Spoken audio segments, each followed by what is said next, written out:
guys, and welcome to another part of the alternate picking series. Now we've covered finger independence, we've looked at a couple of pre-picking things that you needed to get your heads around, and we've also looked at building up that endurance in the left hand so that it can keep up with what your right hand is going to be doing very soon.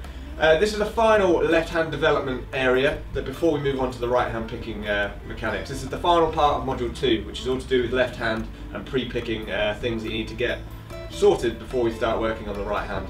So we're going to be looking at problem areas that occur with the left hand when attempting alternate picking runs and licks and riffs.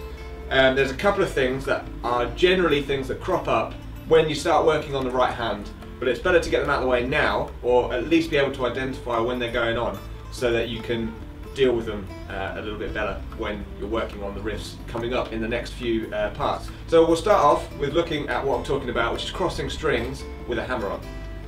So just briefly then, why do we need to learn how to hammer on to a new string? Well, it's quite simple. When you're doing an alternate picking run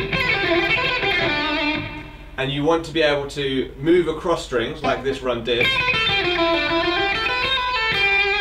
you need to be able to make sure that not only is the right hand able to pick the note, which is where we're going to work on the right hand soon, but also that the left hand is playing correctly the notes. And the best way of knowing that that's happening is by not picking it and hammering on to a new string. It's kind of called a ghost note because it appears without any right hand technique.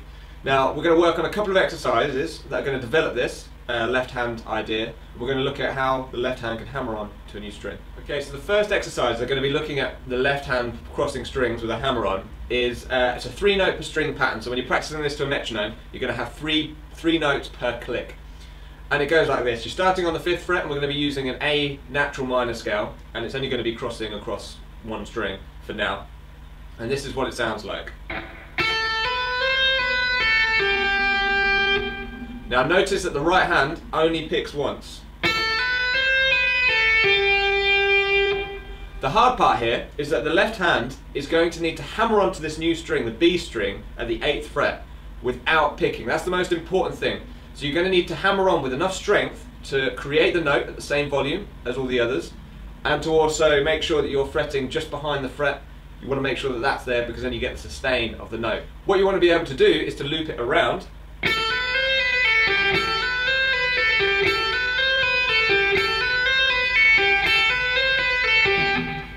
And with that exercise you want to hit the good tempo with a metronome. So when you're practicing that with a metronome, I'll demonstrate it slow, medium, or good, awesome and godlike, and then if you can make it to the good stage, you're ready for the next exercise.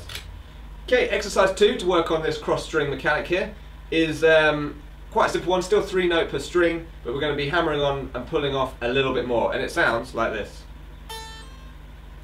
with volume.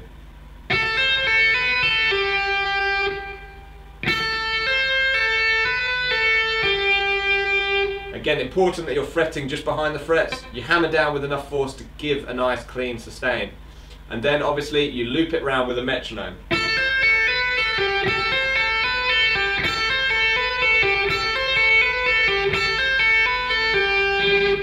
And that is exercise 2. Crossing strings, more hammer on and pull-offs going on there. You're training your left hand this whole time to get the muscle memory to cross strings accurately and smoothly. A lot of people will find it very difficult to bring out the note when you cross a string. So that would have held you back if you can't do it now on your alternate picking. It would have sounded like a duff note, like when you are alternate picking. And when you're alternate picking, generally you go too fast and you can't hear all the notes, so you wouldn't have known that your left hand was letting you down there. And as you increase speed, you make more mistakes in the future. Okay, so exercise 3 is a 4-note per beat pattern, which you need to work on. So make sure that you change your metronome to suit. This is how it sounds like.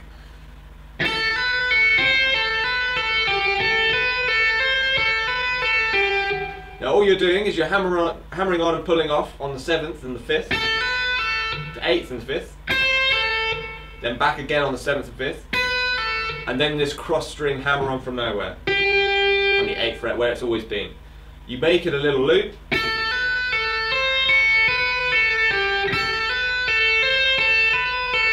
Remember to only pick the first note each time. The rest should be hammer on and pull-offs the whole way through. Now again with this, you've got a good, awesome and a god tempo. So take a look off to my left and measure your speed. See where you are right now. And as long as you can hit the goods, you're ready for exercise 4. Okay, the final exercise is a little bit more difficult. Again, it's a 4-note per beat pattern. And this time we're going to be crossing onto 2 new strings rather than just the one that we have been practicing. So, this is how it sounds. Only one pick. The very first note is actually picked. The rest is all hammer on and pull offs.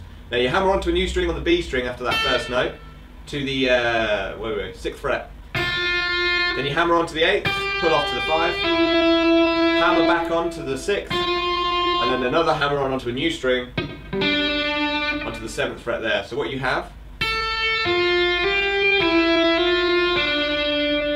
now this is really going to work your finger independence as well as your hammering onto a new string. So guys, 4 exercises there that are going to develop you hammering onto a new string, which we've discussed why it's important.